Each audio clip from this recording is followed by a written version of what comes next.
বহু ঐতিহ্যের নাম সন্দ্বীপ।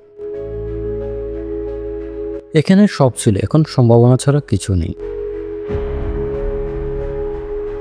সন্দ্বীপের রহমতপুর ইউনিয়নে পশ্চিম উপকূলে সাগরের বেড়িবাঁধ পার হলেই দেখতে পারবেন বিস্তীর্ণ চর।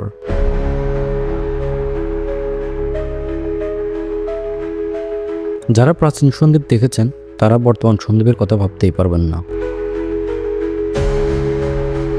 এককালে বিশাল হাটবাজার, ফসলি জমি, বাড়িঘর, গাছপালা, পুকুর, মাছের খামার সহ অনেক কিছু এখন আর এখানে নেই।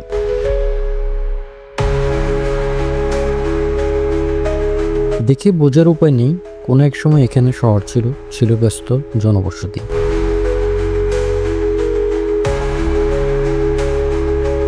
নদীগর্ভে সব বিলীন হয়ে গেছে, মাটি জমি নতুন করে চর জেগেছে। হয়তো আবারও কোনো এক সময় পুরনো রূপ ফিরে পাবে হারিয়ে যাওয়া এই গ্রাম।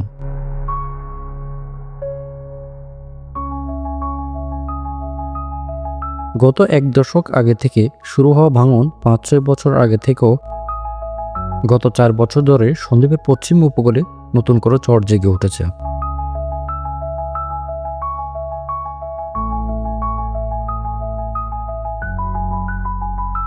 এখন পানির নিচে থাকা বিশাল এলাকা আগামী কয়েক বছরের মধ্যে জেগে উঠবে।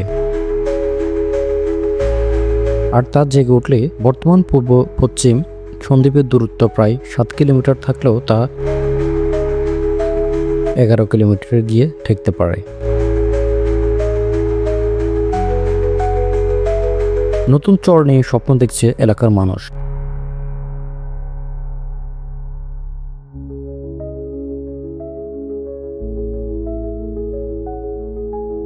বকেয়া খাজনাপাতি শোধ করে জমির কাগজপত্র ঠিক করছে, কিন্তু তারপরও বহু প্রশ্ন তাদের মনে।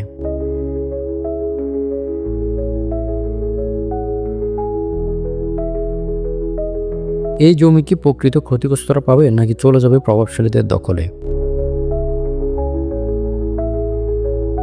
ক্ষতিগ্রস্ত মানুষরা তাদের ন্যায্য অধিকার ফিরে পাওয়ার আশা নিয়ে দিন গুনছে।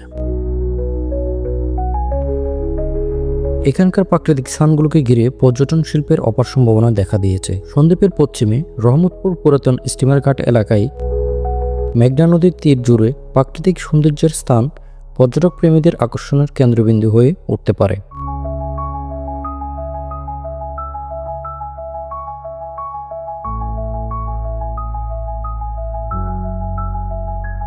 এই এলাকায় মেঘনা নদীর তীর ঘিরে পর্যটন শিল্পের বিকাশ ঘটানো গেলে স্থানীয়ভাবে কর্মসংস্থান তৈরি সহ অর্থনৈতিক উন্নয়ন ঘটবে বলে আশা করা যায়।